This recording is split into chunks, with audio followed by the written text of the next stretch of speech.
Today, I would like to demonstrate a way of designing the plots or stories for role-playing games. It can work for actual stories as well, like written prose, but I'm going to do it as if I was designing an idea for a game. And I call this technique writing from the top down or designing from the top down. And what I mean by that is that you describe the story in the broadest possible terms, and then uh, you break up your description into more than one step, and then you break up those steps into more than one step. In other words, you start at the very top of the sort of overall description, you divide that into sort of two or three stages, then you divide each of those stages into maybe two or three stages, and so on, breaking it down into more and more detailed steps until you are at a point where you can write the actual prose that's going to be in the game, or you can start to program the actual game. So what I'm going to do with the rest of this video is go through an example. Normally I would do this on a piece of paper with a pen because it's easier to write. I find it easier to lay things out on a piece of paper, but I'm using a spreadsheet document so that I can record what I'm doing more easily. So let's say that I begin. I say, well, the overall plot is going to be the character has to defeat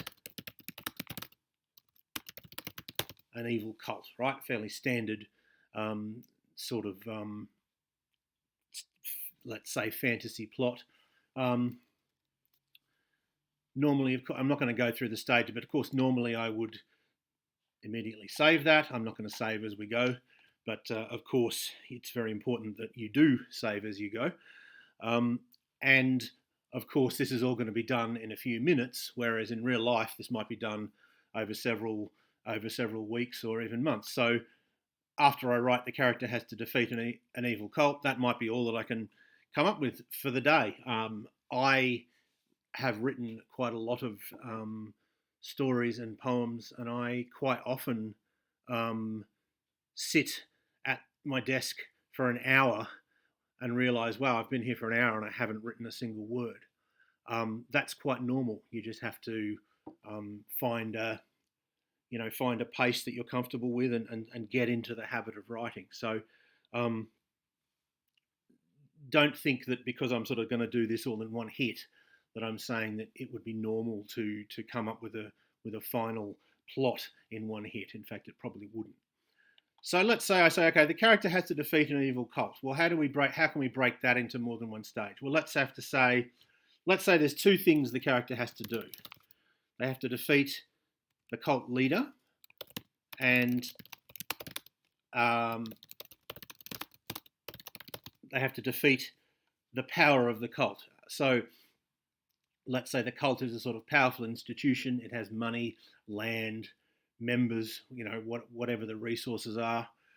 And you have to make sure that once you defeat the leader, that the cult can't reform. So we're sort of imagining already a possibility that you might defeat the leader. Perhaps you defeat them in battle. Perhaps there's a sort of final fight, but then you still lose because, well, you didn't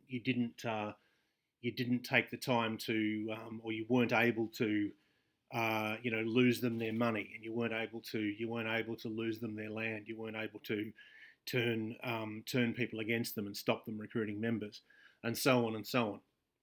And so, because if this was a story, we'd have to have some order for this. We'd have to say, well, is the character going to be defeating the power of the cult first, or are they going to defeat the leader first? But because this is a game book, that can be in either order. We might say it has to be in one order or another, or we might say, okay, well, the character has to do this and has to do this, but their choice of what to do first and how to go about it is going to be is going to be their choice, and is going to be one of the things that can be different. Because, of course, you don't want to have a too detailed a plot. You don't want to specify every step that has to happen in every order, because it's meant to be a choose your own adventure, right? And there has to be a certain amount of choice for the player. Otherwise, it just feels like they're sort of reading your story. And if they wanted to do that, they'd read a story. They wouldn't play your game. So let's go further. Let's say the character has to defeat an evil cult leader. Well, how can you defeat an evil cult leader? Well, let's say that the character has to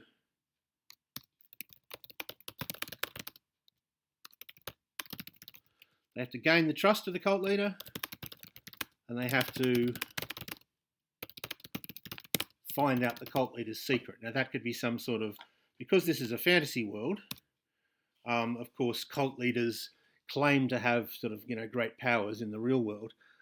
Because this is a fantasy world, those claims can be true or partly true. The character can claim to be, a great wizard or something, and actually be a great wizard. But perhaps there's some randomness there. Perhaps sometimes it will turn out. Sometimes when you play the game, it will turn out the character really is a great wizard. Other times it'll turn out he's just a sort of very charismatic person. Sometimes perhaps it'll turn out that he is a wizard, but he's not quite. His claims aren't exactly what he's claiming. He claims to be undefeatable, but actually he is kind of somewhat invulnerable. But there's some sort of magical, there's some sort of magical weakness that he has. This is often the case with sort of evil characters, monstrous characters in folklore and so on, that they're invincible except that there's a single sword that can kill them, or they're vulnerable to salt, or they've got some sort of weird, they've got some sort of weird weakness, like the hair of a blonde woman can kill them, and so therefore you have to find a long-haired blonde woman and fashion a noose out of it, and also you have to find out that that's the problem. So we could turn it into, the character has to gain the trust of the cult leader. Well, that raises another idea straight away for me, which is perhaps the character is a member of the cult. So, because of course, normally the obvious way you would think about this story is you would think, well, there's an evil cult taking over the city, and you are some sort of heroic character. You're a good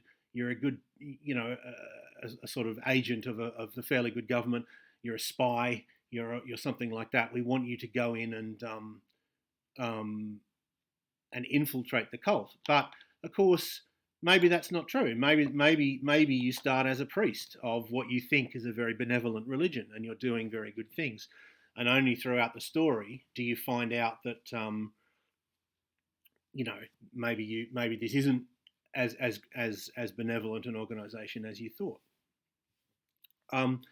It also raises ideas about choices that the player is going to have to make that might work in two different ways. So, for example, if you are put in charge of the group's finances, or part of the group's finances, perhaps you want to defeat the power of the cult, which means you want the cult to lose money, but you also want the cult to trust you.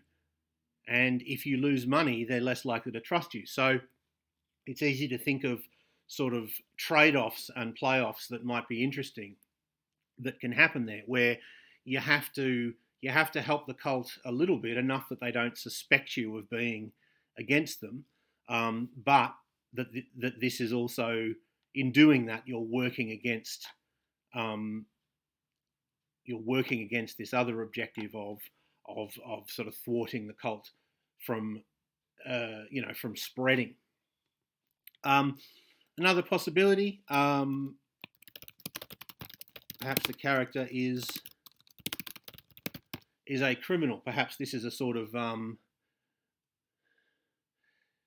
what's the word? It's a mission that is sufficiently dangerous. The government doesn't want to risk any of its sort of valuable operatives. But you have the sort of skills. You're a thief or a con man or you're something like that.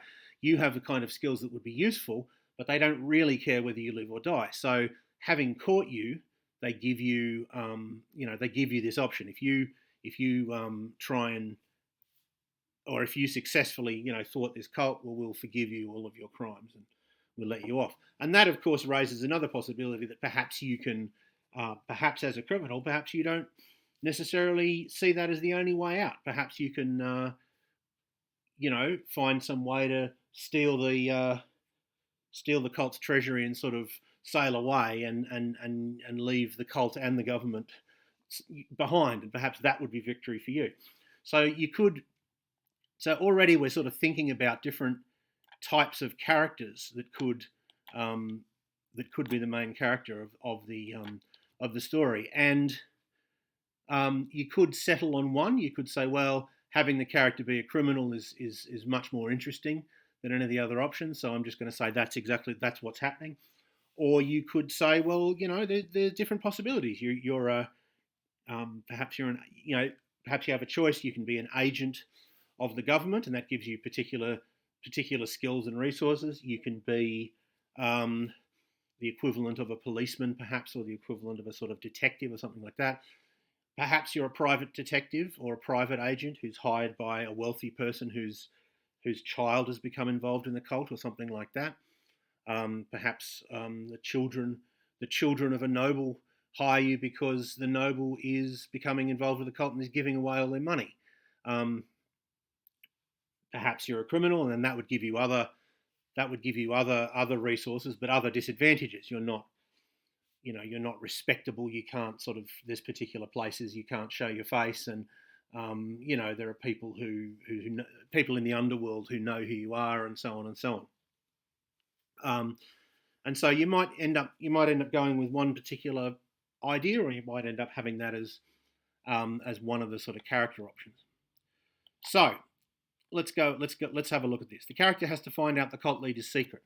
Well, the cult leader's secret could be a magical one, their one invulnerability, something like that. They can only be killed on the full moon. They can only be, some sort of magical thing like that. They're not really human. They're pretending to be human, but they're actually something else. They're pretending to commune with a god, but they are communing with something, and they are getting their power from something, but it's not exactly a god. It can be that sort of secret, or it can be a mundane secret. They're a known con man. There's a possibility. They're someone who, in real life, a lot of people who start new religious movements or cults have a history of being just a sort of general grifter and con man before they settle on being a religious leader. And perhaps, in real life, unfortunately, uncovering that secret doesn't stop their sort of hardcore followers from following them, because they just say, oh yeah, no, I was like that, but I repented. Or they just say, oh no, it's all just lies, and they believe what they're told. But as in, they believe what they're told by the cult. But you could have finding out a secret like that as being a factor. Like perhaps the cult is making a lot of inroads among the aristocracy, and if it became known that they were, someone with a criminal past, that would shut that avenue down. In real life, bored aristocrats often are interested in new religions, just because they don't have much to do, or partly perhaps because the religions flatter them and obviously target them. They obviously target people that have lots of money for obvious reasons, and people that perhaps have influence for obvious reasons. And so that it could be a mundane secret like that. The identity and the past of the con man, or some criminal enterprise that they're running. Perhaps they're enslaving their members. Perhaps they're sending their members. They're sending members on sort of what they say are special missions, but the members end up just being sent as being sold as slaves or something, and the cult is making money that way. That obviously the exposure of that would would put a damper on the cult's plans. So let's have a look at this other. Oops, sorry. Let's have a look at this other sort of branch of what we've said. The character has to defeat the power of the cult. Well, again, that could be magical. I mean, if you want a really stock fantasy plot, an evil wizard is going to hold a ritual, and the ritual is going to end the world, and the ritual is going to happen in a couple of weeks, and you have to stop the ritual, right? That's a sort of I mean that's a standard plot. That's a standard plot for fantasy gaming, and perhaps if you go with the idea that the cult leader does have some sort of magic powers, well, that can be a thing that you want to do. The cult has announced there's going to be some sort of great ceremony or something, and this ceremony actually has magical powers, and you need to somehow put a stop to it. Money is power. Influence is power in both the real world and in fantasy world. People are power. How do you stop money? Well, you can. It can be as simple as perhaps you have to do a heist. Perhaps there's a robbery going to be a part of this game.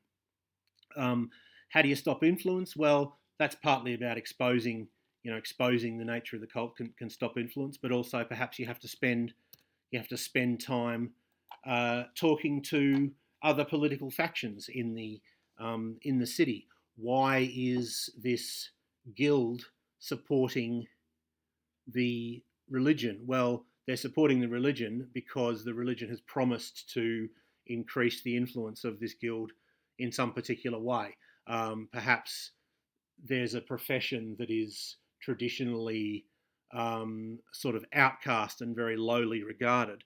This religion accepts them as equals, and so naturally people with that profession are interested in the religion and are supportive of the religion.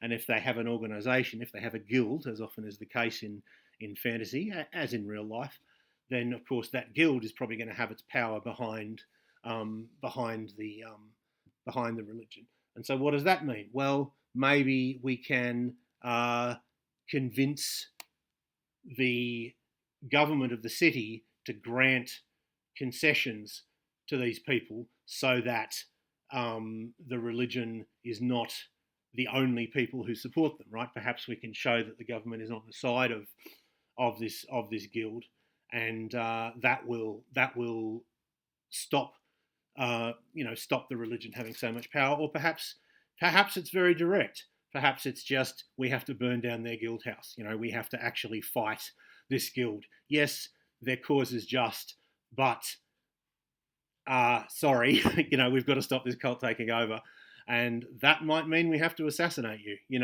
That might mean that we have to step on this guild.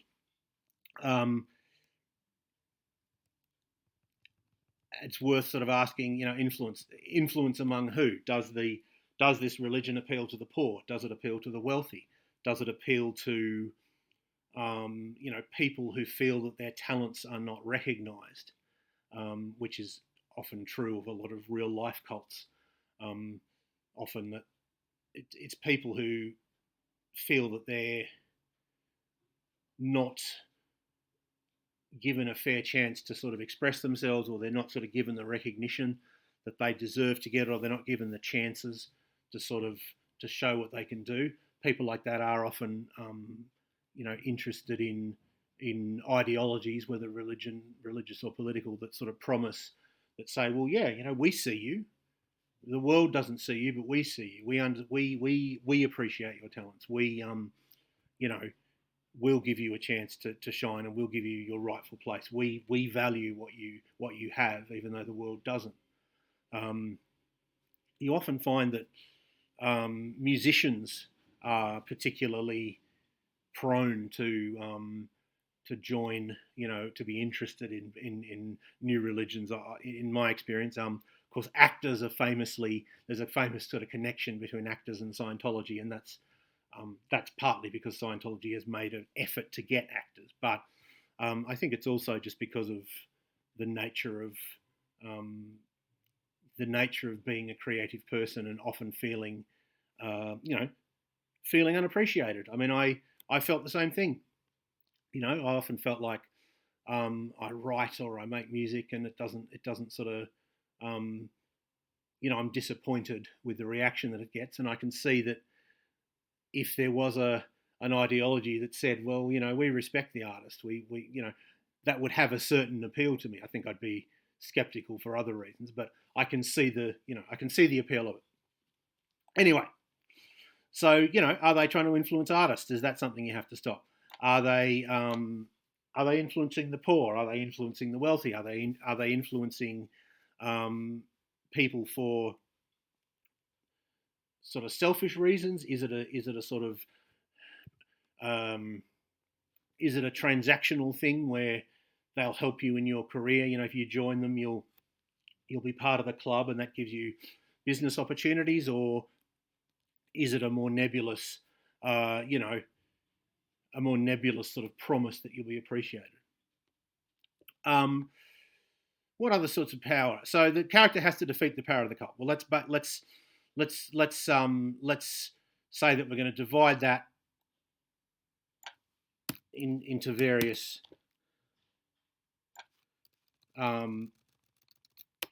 possibilities. Let's say we've decided that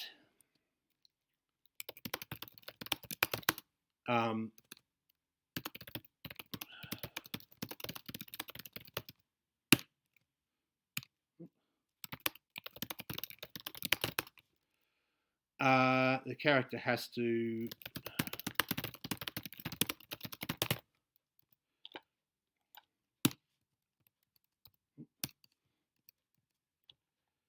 So let's say we've decided that those are the things that appeal out of all of the things I've talked about. Those are the things that appeal to me as a designer the most. The character has to cut off the money supply of the cult. The character has to convince key people to leave the cult. The character has to negotiate with key factions in the city. And so now we've got five steps. It doesn't have to be in any order. We might sort of look at this now and go, okay, well, what order have we got? The character has to gain the trust of the cult leader. We've said the character has to find out the cult leader's secret. The character has to cut off the money supply of the cult. The character has to convince key people to leave the cult. And the character has to negotiate with key factions in the city. Now, we might decide that this is going to happen in an order. So we might decide, okay, well, and of course, if we were doing a story, it would have to happen in a particular order.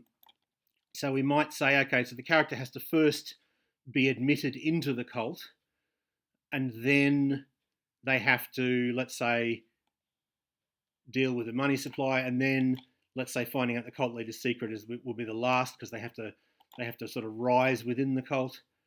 And along the way, they have to convince key people to leave the cult, and then finally they have to find out the cult leader's secret, right? And so we'd reorder it in that order, and then we'd break that down further. But because it's a choose your own adventure type of game that we're doing, or at least it's going to be probably a game where the character has the ability to choose which action. We don't have to choose an order. We could say, well, the character has to do all 5 of these things, and the character has a certain amount of time. So we might say, let's go with that.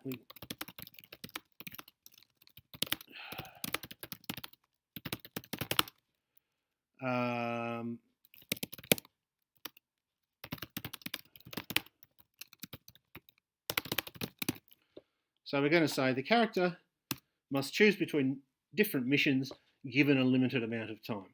And those 5 missions are going to be gain the trust of the leader, find the cult leader's secret, cut off the money supply of the cult, convince key people to leave the cult, negotiate with key factions in the city.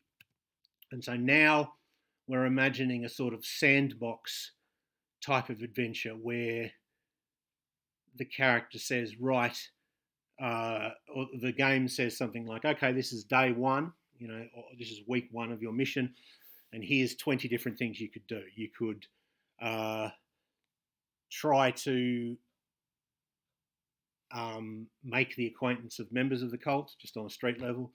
You could try to join the cult, and perhaps that becomes easier if you've already gained the trust of people on the street level. If you're in the cult, you can attend a service, and that increases their trust for you and means that you're more likely to be given missions and find out secrets. You can work on finding out where they get their money, and then if you do that a certain amount of time, you can get to the next stage, which is how do we stop them? How do we stop them getting in this money? We can convince key people to leave the cult and negotiate. We can find out who their contacts are, and then try and sort of put pressure on those people, or offer them incentives to change their support. And we could have money as a resource. If we're thinking about resources, we might think, okay, so resources, time is going to be a resource because we have to make these decisions and achieve as much as we can of these ends within a given time. Time is a resource. We might say money is a resource. Contacts are a resource. Contacts and goodwill perhaps are a resource. And then we might have sort of, I don't know what to call, I'm going to say budget. And what I mean by that is the resources that are assigned to us by virtue of us being an agent of the government or something like that. So if that might depend on what character we are. If we're an agent of the government, we might have a very high budget, and then perhaps we're a private detective where we'll have a fair bit of money, but we've got to sort of beg it out of our patrons each time, and then perhaps if we're a criminal, we have we can maybe get a bit of money from the government, but the government's going to be very distrustful of us, and so it's a much less reliable idea. Perhaps if we're a criminal, we can raise money through our own crimes, of course, and perhaps that's going to, that would help us. But then that, of course, can cause other problems if we stuff it up and start to become wanted, and so on. So that could be a different, and then other types of character might have better contacts. Like if we start as an aristocrat or something, well, we're going to have a lot of contacts at least among the aristocracy. And so that's going to be a lot more. If we want a favour from Lady so and so, well, we've got an in there, and it's sort of more likely to happen. So let's break this down one more stage. By this time, you're probably sort of starting to think of specific ideas, and some of the specific ideas I've already listed. But let's start to look at let's break out this. The character has to cut off the money supply of the cult. So let's say they are selling their members as slaves. That's one line of investigation. They have a treasury which can be robbed.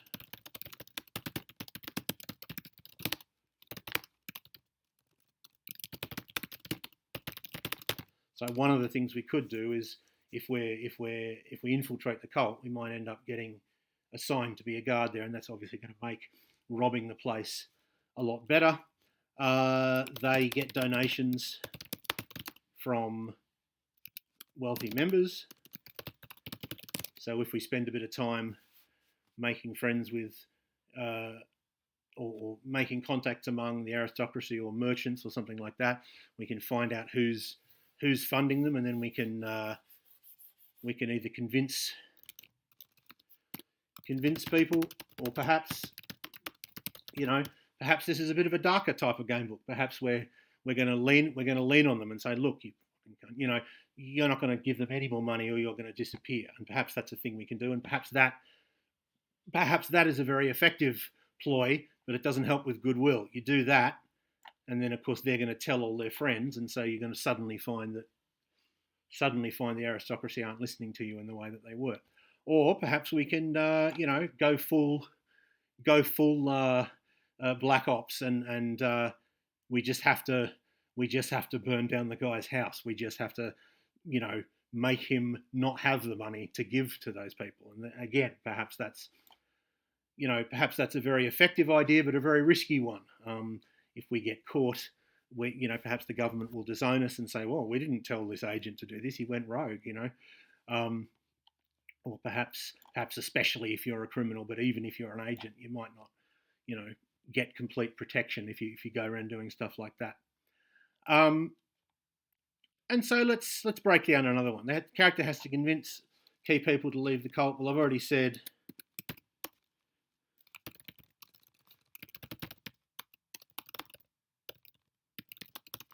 it's a question of how kid friendly or how adult or how grim is this story going to be. In some cases, yeah, you might actually be assassinating people. If it's a real power struggle, that's what happens in real life. But of course, if you were doing something like a fighting fantasy game book, well, that's not, you're not going to be actually murdering people. You'll be, at most, you might be sort of threatening them. And then even that's probably going to have some sort of consequences down the line.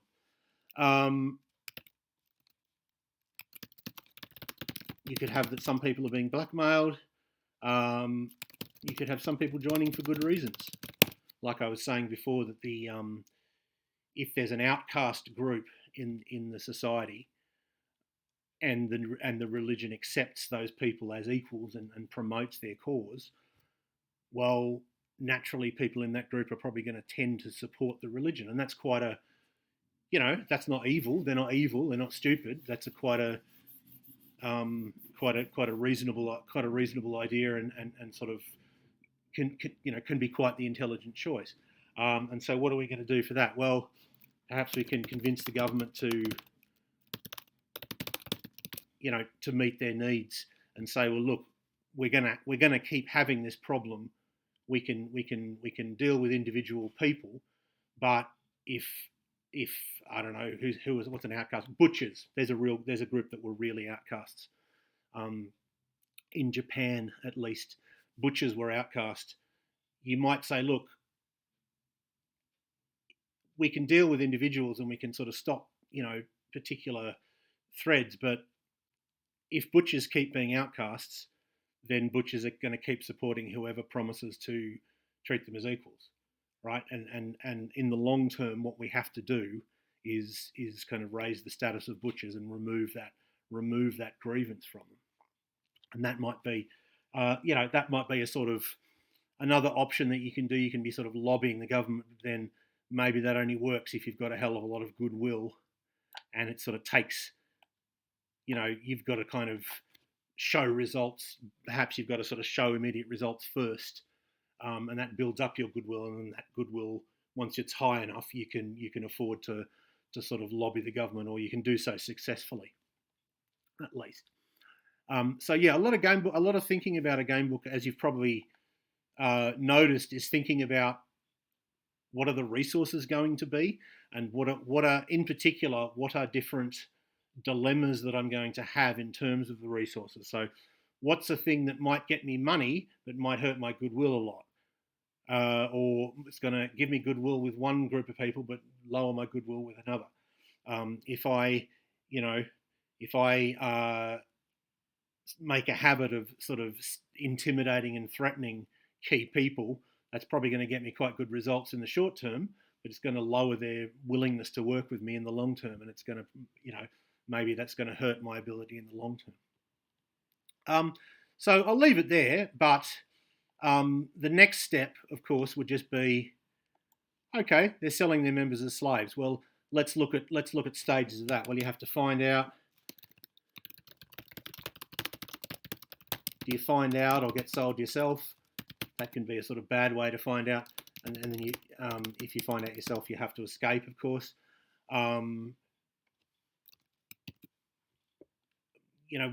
how do you stop? What are the stages of stopping that? Well, find out where they're doing it, publicising it, um, to stop the cult sort of getting popularity.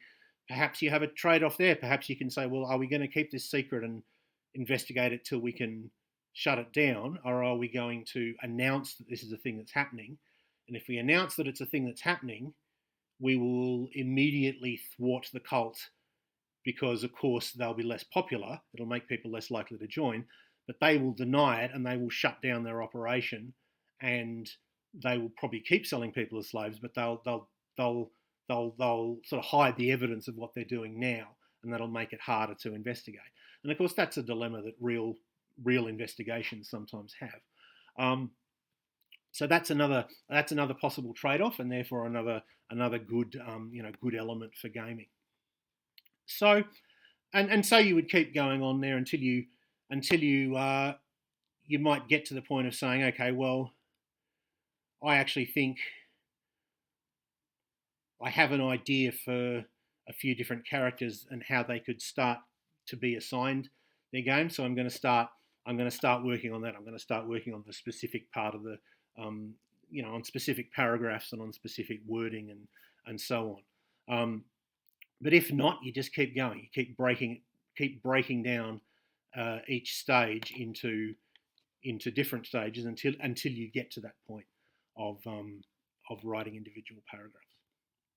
So that is one way to think about plots. It's not the only way by any means, but it's one that's quite useful. I hope that was useful or interesting to at least some of you, and I hope you will tune in next time.